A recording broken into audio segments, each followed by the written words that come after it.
The race to 5G is on, and the battle for talent is getting fierce. Welcome to 5G Talent Talk with Carrie Charles, a podcast dedicated to helping you face the future workforce head on. Navigate this challenging talent landscape with innovative strategies to attract, retain, and engage people in this new world of work. Only here on 5G Talent Talk with Carrie Charles, CEO of Broadstaff Talent Solutions.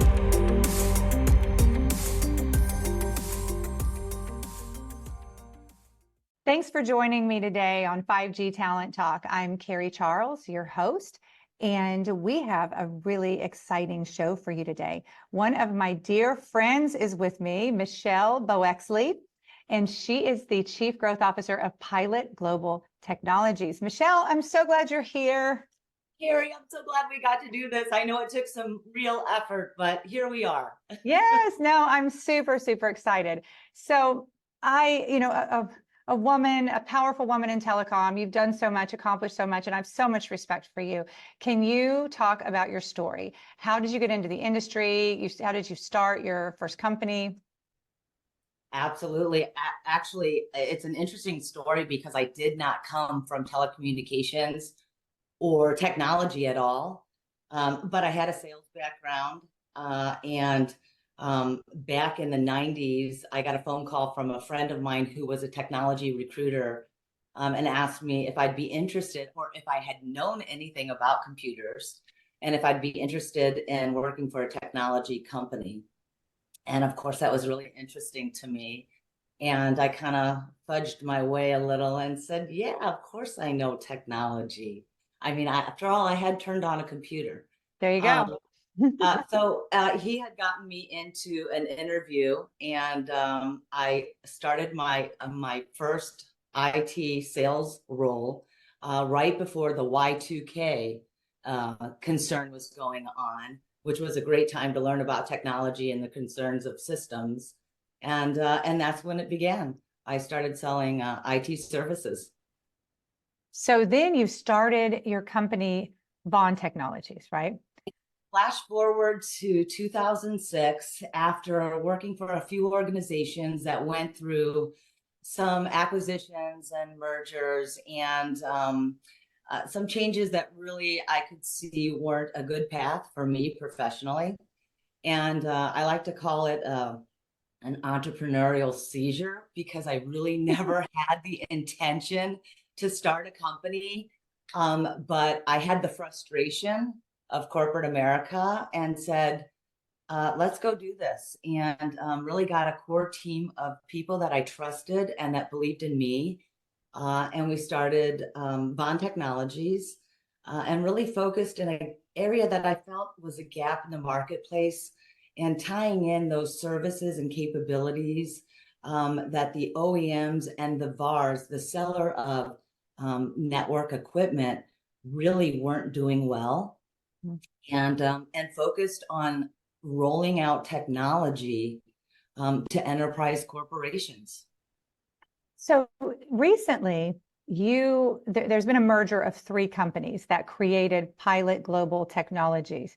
So tell me that story, and also, what you do, who you serve, a little bit about the whole picture. Sure. So flash forward from 2006 to October of 2023.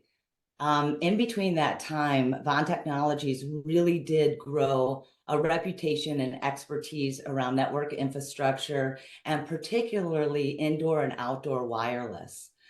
When COVID hit, I think everybody really recognized this disparity out there in connectivity in underserved and unserved communities, and the impact that had on their lives, all the way from education to healthcare to access to opportunities that people in a more connected world have available to them.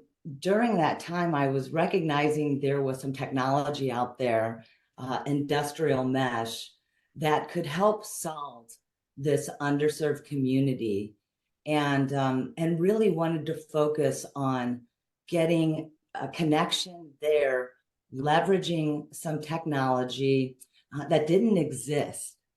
And I started working with some engineers and asking them to help build this out. And we were really kind of far apart. As many people know, entrepreneurs have great ideas, and not everyone can get them out of the garage. You know, True. not everyone really knows how to take an idea, build it, and execute on it. During COVID, I had remodeled my organization and really brought back only engineers, lead SMEs, and project managers, and started leveraging partners to help me with deploying and being those feet on the street, actually touching the equipment on site. That really opened up an opportunity for me to make a relationship with a company called Pilot Services. And Kim Warren, the CEO of Pilot, and I have known each other for many years. We had such a fantastic relationship. We both worked with some of the major carriers and started realizing where our synergies laid. We used to think of ourselves as competitors, and we realized we are so strong together.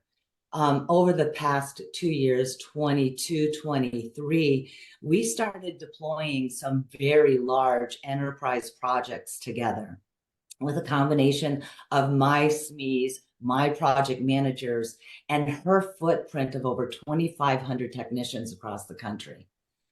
Very powerful, allowing me to double in 22, double again in 23, and really kind of focus on emerging technologies, while quite frankly, she was able to deploy and manage a lot of our large customers.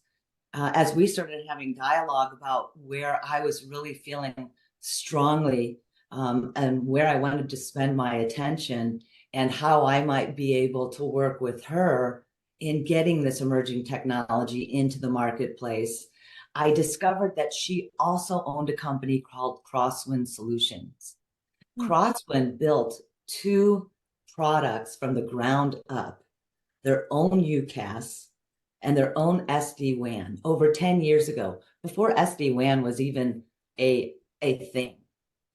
And that was very exciting to me. And as we started having a dialogue, it came to light that together, these 3 organizations could build this technology and bring it to the marketplace very quickly. Yeah. So October of 23, we merged all 3 companies and formed Pilot Global Technologies. And I shifted my focus into the Chief Growth Marketing Officer and focusing on getting this into the market. So I want to hear more about that new technology. It's called OptiMesh. It's probably providing me the most rewarding opportunities in my career. It is so impactful, Carrie. You know, there are so many areas out there right now that the ISPs are challenged to getting internet into because of the cost, whether it be because of terrain or because of the density and lack of population subscribers that will give them that return on investment once they have built that network. And our OptiMesh technology has the ability to connect to any backhaul, whether it's cellular, fiber, or satellite, and extend that out into those remote areas at a fraction of the cost and time of traditional build-outs. It works with existing infrastructure and helps us as what we would like to describe as a gap network, helps us get these areas connected while they're waiting for fiber build-outs. As we know, there's a lot of limits to from permitting the time to market, resources, materials to getting traditional solutions laid out. That's a very big impact to these communities who aren't connected today. Even where there are ISPs that are trying to build, they're not building, their roadmap is 3, 4, 5 years before they're actually going to get there. So we're excited that we can actually kind of take their last point of presence, their last mile, and extend those and get those communities tied to internet quicker than traditional solutions. Okay, this is exciting. Can we talk about a case study that is, something that has been accomplished? You can give 2 case studies if you'd like. I'd love to hear more about this. I'm so excited about it because I think people don't understand the impact of getting internet connectivity. We take it such for granted. Imagine if your kids can't get online. Imagine during COVID that you couldn't work from home, that your kids couldn't study from home. We have communities out there that exist that there is no connectivity. And even where there is, access is one thing, but adaptability is another thing, and affordability. If people have to choose between paying for their groceries or internet, I think we know what's going to win. So it's really important to be able to get affordable connections into these communities. Yeah. We have one university in an underserved community that we've been talking to who is struggling to get grants for certain types of research because they don't have the connections on their campus. We started having conversations with them and doing a proof of concept to take fiber from one of their academic buildings and get connections to their faculty and student housing that was built across the street. Could you imagine a dormitory that's not connected? That's a really hard sell for tuition and encouraging enrollment at their university.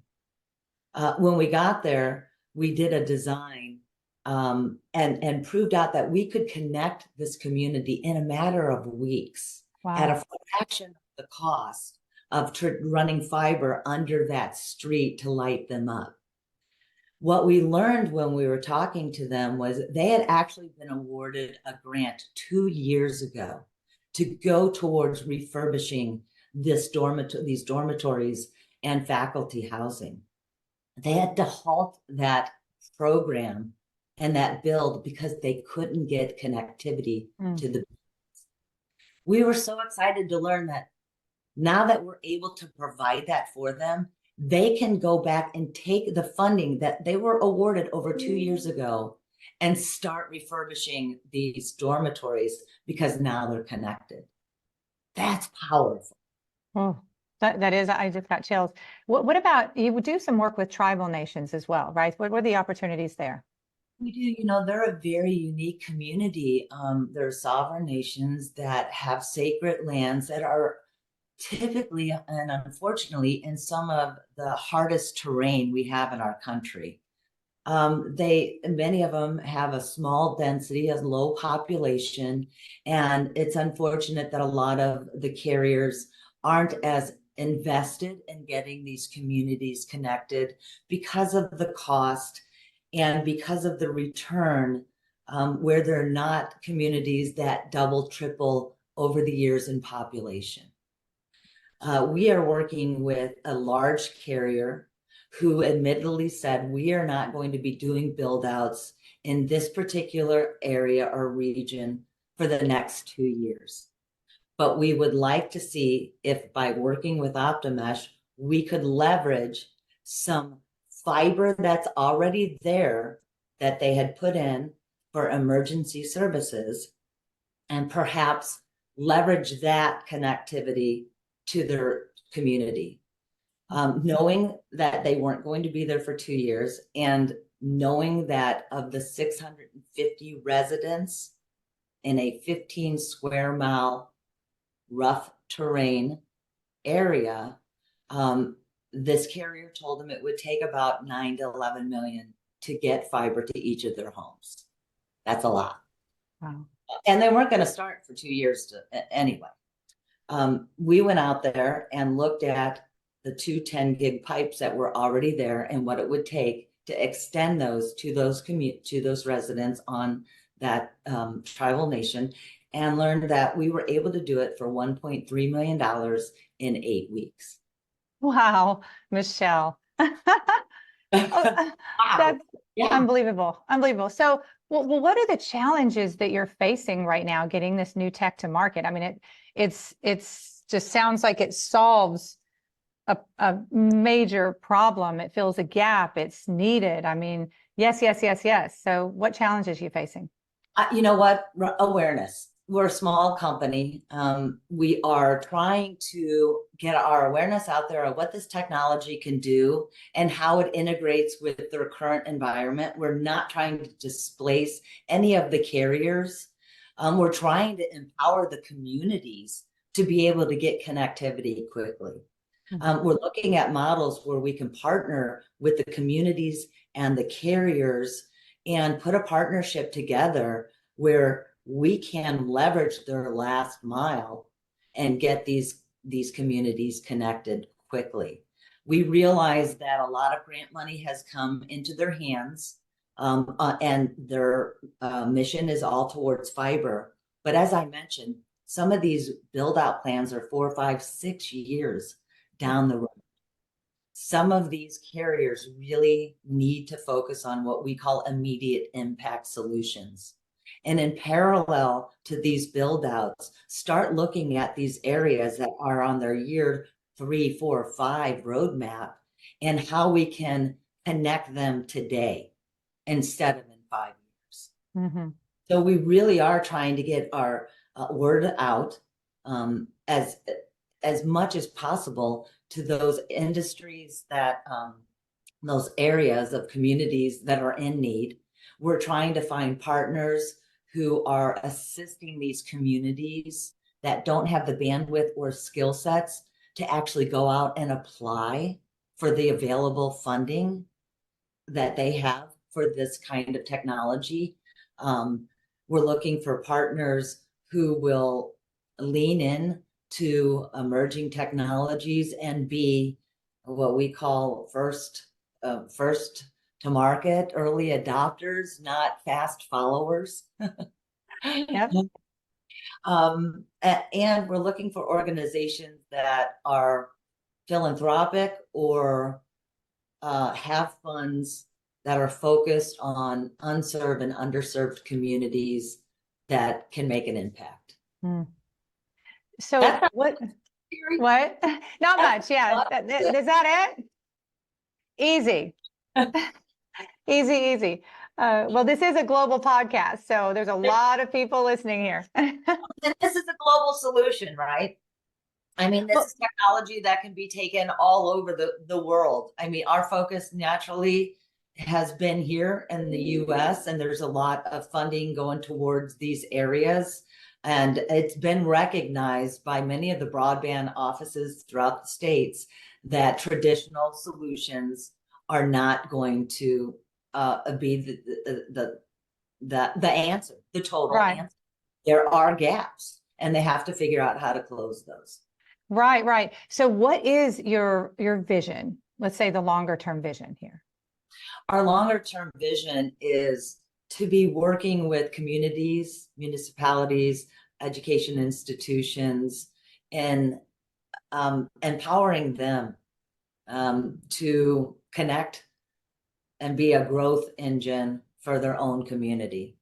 For private partnerships with the carriers and the communities to be able to offer these types of services and not just connection, right? It goes beyond getting connected. It's that adaptability.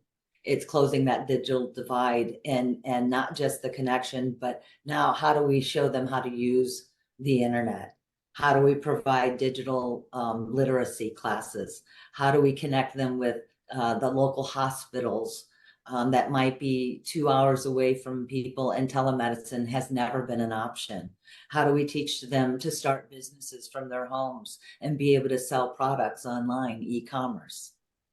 That's my vision, to impact millions of lives and help these small underserved communities become self-sustainable and become economic engines of growth for their residents. I'll tell you, one of the I guess the mark of a great entrepreneur is someone who has passion and they really, really believe in that vision. And Michelle, every time I talk to you, not just for this podcast, but every time I talk to you, you are so passionate about this subject, about bridging the digital divide and people who don't have connectivity. And I mean, you really feel it inside your soul. It's hard for me to see this happen when there's solutions. Yes. And it's hard for me to see people who have the ability to make this happen turn away and not put the attention and effort towards it. Yes. Yes. Michelle, how can we reach you, learn more about Pilot Global, OptiMesh, everything that we talked about today? Well, first, for sure, please visit our website, pilotgt.com. And you can find all kinds of information about our organization, about our capabilities, our history, and of course about OptiMesh.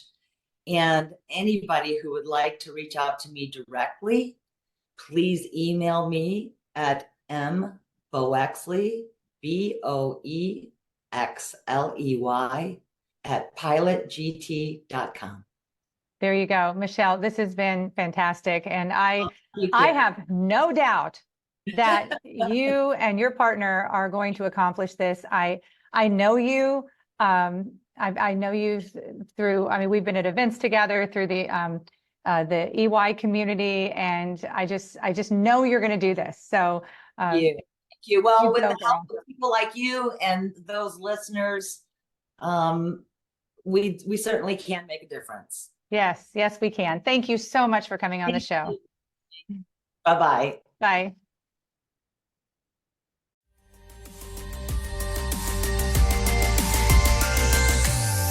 Thank you for listening to another informative episode of 5G Talent Talk, brought to you by RCR Wireless News, Telecom Careers, and Broadstaff Talent Solutions. As we advance into the future, we promise to bring you the resources you need to navigate this ever-changing landscape of 5G to help you attract, retain, and engage people in this new world of work. To access the show notes or leave a review, visit broadstaffglobal.com. Until next time.